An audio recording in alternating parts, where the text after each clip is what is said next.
Hi everybody. In the previous archery journey video I mentioned belonging to an archery club and learning from a fellow by the name of Dick Glenna on how to set up courses. And I wanted to talk a little bit more about that. When I first met Dick, the club that he was the president of was running 3D shoots, and they were getting,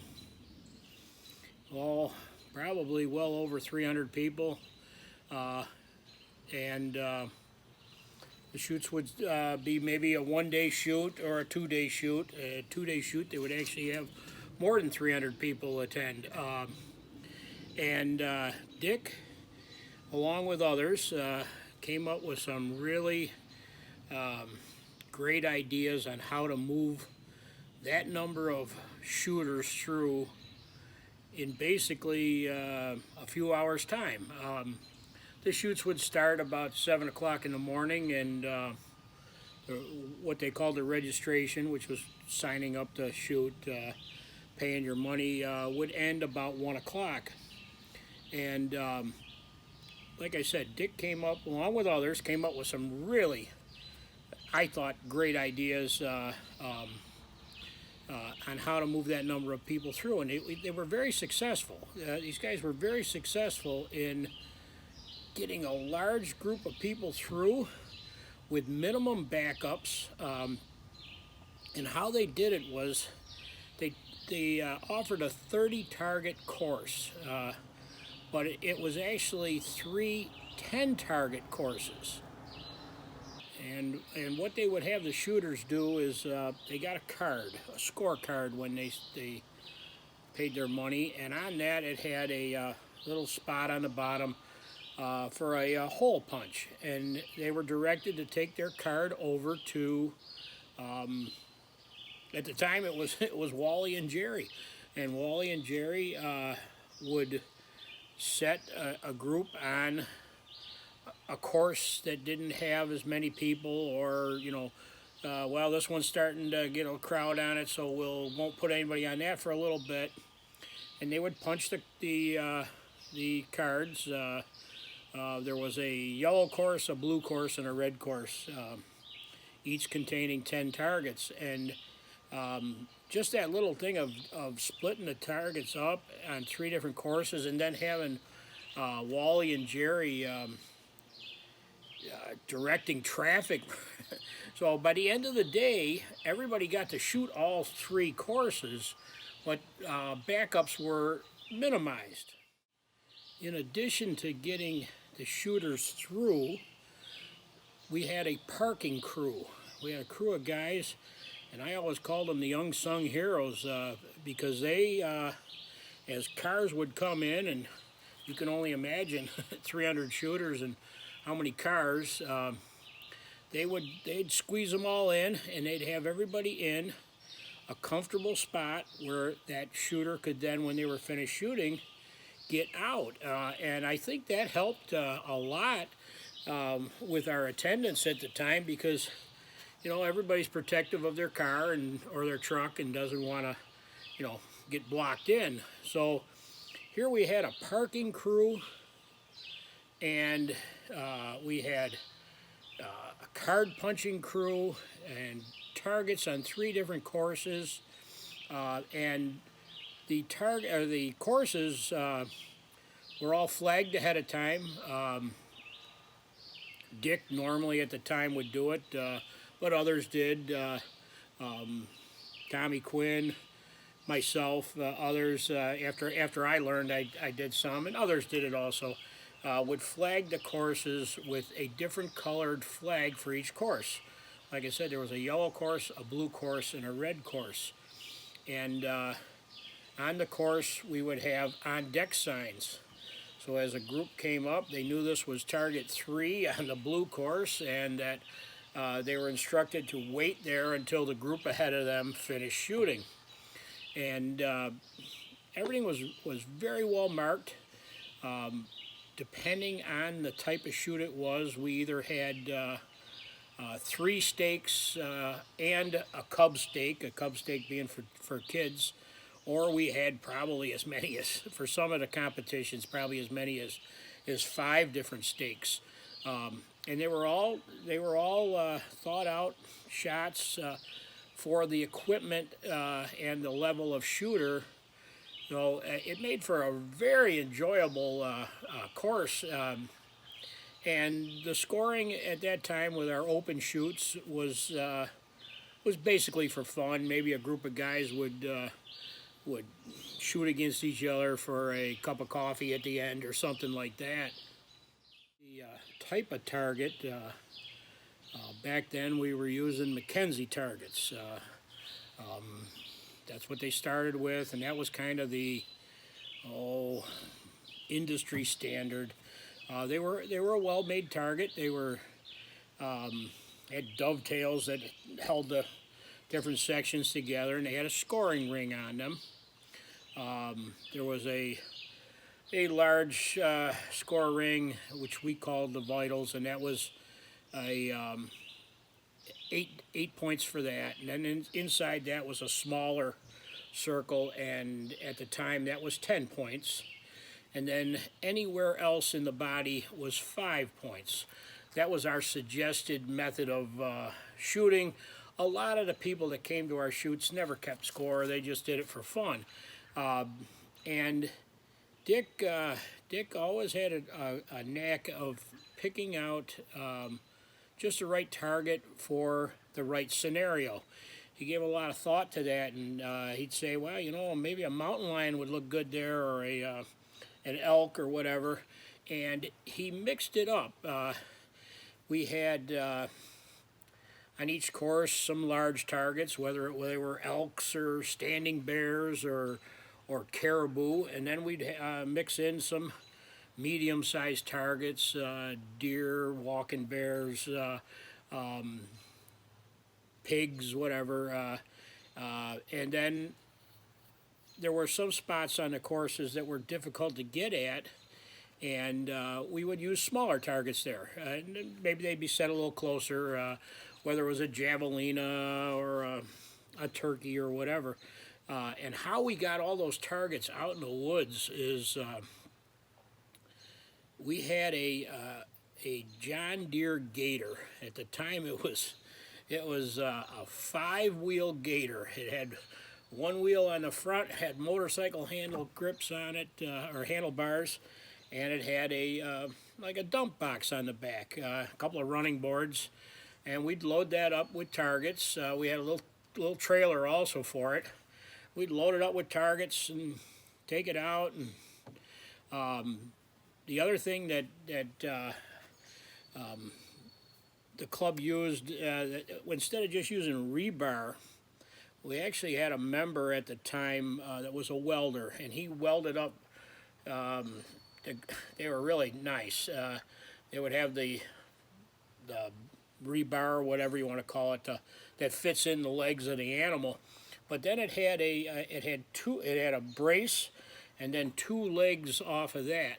So when you put that in, especially in the spring when you had, you know, the ground was a little wet, it made the target a lot more stable, and the target was a lot less likely to lean. As far as distances go, we, at the time, would try to mix it up and have maybe a third of the targets would be at the maximum range, and then a third would be, you know, somewhere probably in the 20-25 yard range, and then we'd mix in some of the smaller targets at a closer range. So a shooter would go out there and didn't have a whole course of far targets, didn't have a whole course of easier close shots. Dick at the time and the other guys would mix it up, and it made for a real enjoyable course. And we used to get some real good crowds at these shoots, and a lot of people would come back time and time. You know, you get these regulars. You'd see them year after year coming to the shoots. We ran at the time. There were 2 spring shoots, and then there was a shoot early fall, and then after a while they started running some special traditional equipment only shoots, and those were held in the summer months. But the open shoots, what we called open shoots, they were a lot of fun. It was a mixture of guys, mostly bow hunters. You'd have a lot of compound bow hunters there, and then you had some high-end target shooters, and had a lot of kids. There were a lot of kids that would come with their mom and dad, and we had a fair amount of traditional shooters coming to our open shoots. As far as setting up the courses, at the time, Dick, the president, or one of the other guys, Tommy, or would go through and flag each course, and they would, of course, it was, you know, safety first, and they had a knack for getting that course to flow through the hills and the ravines and the creek bottoms, and we had little bridges that crossed the creeks, and it was a real nice set of 3 courses, and he'd get it all flagged out, and then the person that did that would mark where the approximate location of the target would be with a couple of crossed flags. Then you had another crew that would take that old John Deere Gator and a trailer full of targets, and usually there was a list that said, you know, such and such target is 1, 2, 3, whatever, and they would go through and drop off the targets and the target stakes, the shooting stakes, the on-deck signs, etc. Then when they were all done, whether it was Dick or Tommy or somebody else would go through and with a crew of guys, and they would set up the target, and Dick would stand back where the shooter was, and he'd direct you to angle it this way a little bit, angle it that way, depending on the shoot. Sometimes he checked it with a rangefinder. Most of the time he just eyeballed it, and he would set the farthest stake first, and after that stake was set and the target was up, then he would set up the other stakes. Each stake, he was very careful to make sure that the shooter was not hidden from the previous stake. So in other words, if you stood at that farthest stake, you could see everybody, you know, they were all in the same line, even though they weren't the same distance. Get it all set up, the on-deck signs and everything. And then we had a safety chair, and they would go through and give it a different set of eyes. You know, they'd check it out, maybe suggest that we move something, or, you know, something was missed, whether an on-deck sign was put up wrong or whatever. And after that, during the week, usually on Wednesday nights, Wednesday evenings, when there was a large group of guys up there, we would set a group of shooters on each course, and they would go out and shoot it and kind of get a feel for everything and make sure everything was safe. So by the time the shoot came around, we were pretty certain that those courses were safe. They were creative, they were well set up, and over a lot of guys shooting there, we never had an issue. Takedown of the courses, immediately after the shoot, we would take down all of those targets, because those were our bread and butter targets. Those were our good targets. They're very expensive. They still are very expensive, and those were our money-making targets, and those were only out for paying shooters. So as soon as that shoot was over, we pulled those targets and then we put out some older, more worn targets for our members to shoot. But picking up the targets was a lot of fun, let me tell you. It doesn't sound like it would be, but we had the right crew of guys, and what we would do is 2 or 3 guys would set out on foot, and you know, as you're going, you would pull the flags, pull the signs, the stakes, the targets, and everything, and then we would lay them in piles throughout the woods, and then along came that old John Deere, and usually Tommy Quinn driving it, and hooting and hollering, and he would have a guy riding on the running boards. That guy would hop out, throw the target in the bed of the gator, and then make a trip back up to our target barn. We had a target barn at the time with little stalls for each of the targets. It was quite an organized system, and